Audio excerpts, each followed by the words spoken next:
Bharatiya Janata party की star प्रचारक केंद्रीय मंत्री स्मृति ईरानी बुधवार को जबलपुर प्रवास के दौरान चुनावी कैंपेन में शामिल हुई।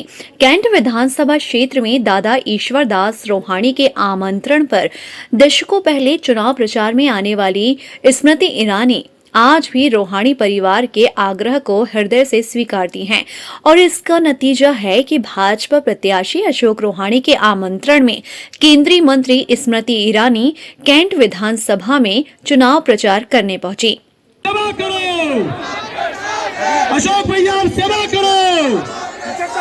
बहनों ने किया है, लाडली बहनों ने किया है। मैं आग्रह करूंगा माननीय विधायक श्री अशोक रोहाणी जी से कि बहन स्मृति ईरानी जी को कृपया मंच तक लाने की कृपा करेंगे। सभी लोग अपने स्थान पर बैठ जाएं। सभी से आग्रह निवेदन है, बहन का अभिवादन स्वीकार करें। बहन अस्त्री परामरी आदरणीय श्री अशोक रोहाणी जी माननीय बहन स्मृति ईरानी जी का स्वागत करेंगे। बहन स्वागत है भाई, स्वागत है, स्वागत है भाई, स्वागत है। बहुत ही एक परंपरा बन गई है दादा के समय से। 2008 से दादा ने उनको आमंत्रित किया था और निरंतर मुझे भी और यहाँ की जनता की भी बड़ी उनके प्रति वो है, तो उनने आमंत्रित किया। जनता ने बोला कि स्मृति ईरानी जी को ना, तो हमने ऊपर रिक्वेस्ट की और आज उन्हें देखी सुनाई आपने कि कितना शानदार कार्यक्रम हो, कितना अच्छा हो देश के लिए और कैंट विधानसभा के लिए, भारतीय जनता पार्टी की। मैं उनका बहुत बहुत आभारी हूँ कि हमारे आग्रह पर वो यहाँ पर आए।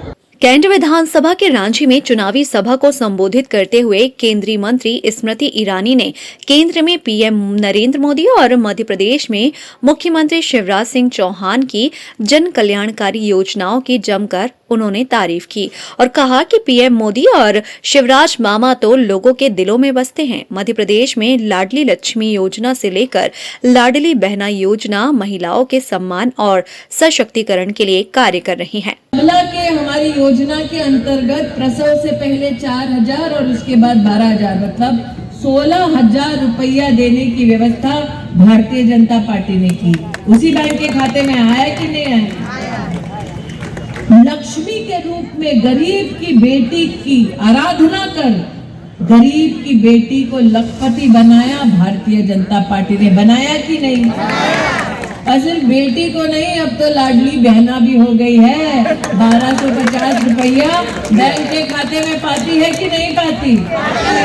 किस किस के बैंक के खाते में आ गया? 1250 रुपया। अब वो 3,000 हो जाएगा जब नागरिक 17 तारीख को पोलिंग बूथ पर जाएगा, कमल का बटन दबाएगा, भैया को जिताएगा और पुनः भाजपा की सरकार। एक और चीज बहनों से पूछना चाहती हूँ। हमारे देश में, और मुझे याद है दादा का जमाना, गरीब घरों में लकड़ी फूंक के खाना बनाया जाता था। कभी किसी ने कल्पना नहीं की थी कि एक दिन देश में एक ऐसा प्रधान सेवक आएगा जो प्रधान सेवक गरीब के घर तक भी गैस का सिलेंडर पहुंचा देगा और एक ऐसा नजारा मध्य प्रदेश में देखने को मिलेगा कि सिलेंडर 450 रुपए का हो जाएगा। सही है? लेकिन सभी बहनों के पास मोबाइल तो है। कुछ तो भाई लोग यहाँ मोबाइल पर रिकॉर्डिंग कर रहे हैं। गूगल तो है ना? गूगल वाले बाबा को अगर आप थोड़ा सा देखें तो जनवरी 2014 में जब गांधी खानदान का राज था तब सिलेंडर मिलता था 1240 रुपए का। कांग्रेस देती थी 1240 रुपए में, भारतीय जनता पार्टी देती है 450 रुपए में। इसलिए अगर 450 रुपए का सिलेंडर चाहिए तो 17 तारीख को पोलिंग बूथ पर जाइए, कमल का बटन दबाइए, भैया को जिताइए।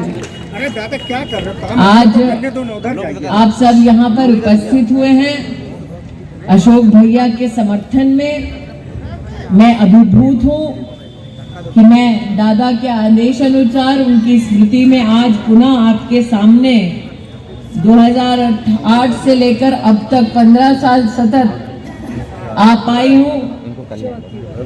चौथी बार भैया तैयारी कर रहे हैं कि दीदी 5वीं बार भी आना पड़ेगा, लेकिन उसके लिए 17 तारीख को पोलिंग बूथ पर जाना पड़ेगा, कमल का बटन भैया को कि हम पूर्वजों ने, हमारे परिवारों ने धर्म के लिए धैर्य का परिचय दिया।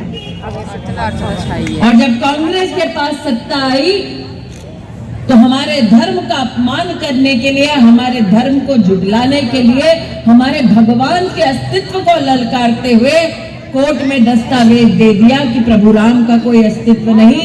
ये गांधी खानदान ने जब उनके पास सत्ता थी ये किया। भगवान राम की लीला देखो, जिस खानदान ने कोर्ट में दस्तावेज दिया कि भगवान राम का कोई अस्तित्व नहीं, आज वो खानदान मंदिर मंदिर भटक रहा है, वोट की गुहार लगा रहा है। लेकिन हमने अपनी आस्था को वोट के दायरे में कभी नहीं तोला। इसलिए आज जिन राम भक्तों का संरक्षण दादा ने किया, उनको कहने आई हूं, 17 तारीख को पोलिंग बूथ पर जाओ, कमल का बटन दबाओ, भैया को जिताओ और उसके बाद एक बार राम लल्ला के दर्शन करने अयोध्या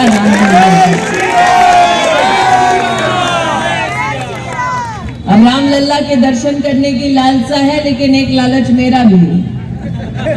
अमेठी अयोध्या से 50 किलोमीटर दूर है। अशोक भैया, जब राम भक्तों के साथ आप कैंट से अयोध्या आएंगे, आगे चल के फिर अमेठी भी जाएंगे। आज ये वादा ले रहे हैं। 15 साल मैं कैंट आई, अब भैया की बारी है। 17 तारीख को कमल का बटन दबाओ, भैया को जिताओ और अपने विधायक को अयोध्या और फिर अमेठी लेकर आओ।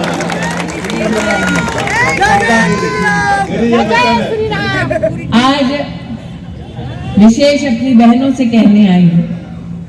अश्विनी यहाँ पर खड़ी है, भैया ने कहा महामंत्री बन गई। मैंने कहा बाप रे, हम तो 56 में देखे थे, अब इतनी बड़ी सत्ताधारी हो गई है। लेकिन बहनों से विशेष कहने आई, ये चुनाव में सिर्फ भैया के लिए नहीं, अपने लिए भी वोट करना। पूरे प्रदेश में कांग्रेस नहीं बल्कि भारतीय जनता पार्टी के राज में 3 करोड़ 70 लाख बहनों ने जीवन में पहली बार बैंक का खाता खोला है। मौके पर क्या कांग्रेस का एक भी नेता गरीब के बीच में नजर आया? एक भी नेता गरीब तक जिसने कांग्रेस के भोजन पहुंचाया? एक भी कांग्रेस का कार्यकर्ता या नेता ऐसा जिसने गरीब को मास्क दिया हो, सैनिटाइजर दिया हो, वैक्सीन दिलाने में मदद की हो? नहीं ना। सच तो ये है कि कांग्रेस के कार्यकर्ता भी उस वक्त जानते थे कि भैया हमारा नेता तो हमारे लिए कुछ नहीं करेगा, तुम ही मदद कर दो। ये भी सही है कि नहीं? उनका एक नेता कल आने वाला है ना इलाके में, मुझे किसी ने बताया आने वाला है। भैया तू जो कहे, लेकिन उनका एक नेता आने वाला है। जब मौत मंडरा रही थी देश पर, तब नरेंद्र मोदी ने क्या कहा? नरेंद्र मोदी ने कहा रात को कोई भी गरीब भूखा पेट नहीं सोएगा। 2.5 साल से नरेंद्र मोदी गरीब परिवार तक मुफ्त का राशन पहुंचा रहे हैं कि नहीं पहुंचा रहे हैं? पहुंचा रहे हैं ना? अब दिल पर हाथ रखकर कहो, कोरोना अगर कांग्रेस के कार्यकाल में आया होता तो क्या गरीब तक मुफ्त का राशन पहुंचता? नहीं पहुंचता, पक्का ना? अब नरेंद्र मोदी ने क्या कह दिया? नरेंद्र मोदी ने कहा 2.5 साल से तो मुफ्त में राशन दे रहा हूं, आने वाले 5 साल और मुफ्त का राशन दूंगा। भाजपा की तेज तर्रार नेत्रियों में शुमार केंद्रीय मंत्री स्मृति ईरानी कांग्रेस और कांग्रेस के इंडिया गठबंधन में शामिल बिहार के मुख्यमंत्री नीतीश कुमार के महिलाओं के निजी संबंधों पर की गई अमर्यादित टिप्पणी पर जमकर बरसी और मंच से ही इंडिया गठबंधन पर निशाना साधते हुए कहा कि कांग्रेस महिलाओं को अपमानित करने का कृत्य करती है। नीतीश कुमार के बयान पर कांग्रेस या इंडिया गठबंधन का कोई नेता कुछ बोलने तैयार नहीं है, सब चुप्पी साधे हुए हैं। सभा में क्या बोला सबने देखा क्या? ऐसे अभद्र टिप्पणी की है कि ना बहनें उसको बोल पाएंगी ना समाज में मैं उस पर भाषण दे पाऊंगी। एक हिंदुस्तानी महिला की तुलना पूरा बनाना इतने घटिया ढंग से नीतीश कुमार ने कल की और साफ सुन गया है कांग्रेस पार्टी को। एक भी कांग्रेस के नेता ने उसका खंडन नहीं किया, एक भी इंडिया अलायंस के गठबंधन के नेता ने उसका खंडन नहीं किया। कांग्रेस के नेता मध्य प्रदेश में महिला के बारे में जब चर्चा करते हैं तो उसको माल कहते हैं, और यहाँ हितेंद्र जी बापू नगर वाले मुझसे कहते हैं दीदी हम धरती को भी माँ मानते हैं, उस माँ की वंदना में गीत गाते हैं। इसलिए ऐसे राम भक्तों के लिए, ऐसे राष्ट्र भक्तों के लिए कहती हूँ कि भारत भूमि का टुकड़ा नहीं, एक जीता जागता राष्ट्र पुरुष है। ये वंदन की भूमि है या अभिनंदन की भूमि है। इसकी नदी नदी हमारे लिए गंगा है, इसका कंकड़ कंकड़ हमारे लिए शंकर है। हम जिएंगे तो भारत माँ के लिए और मरेंगे तो भारत माँ के लिए, और मरने के बाद भी गंगा जल में बहती हमारी अस्थियों को अगर कान लगाकर सुनोगे तो एक ही आवाज आएगी, भारत माता की।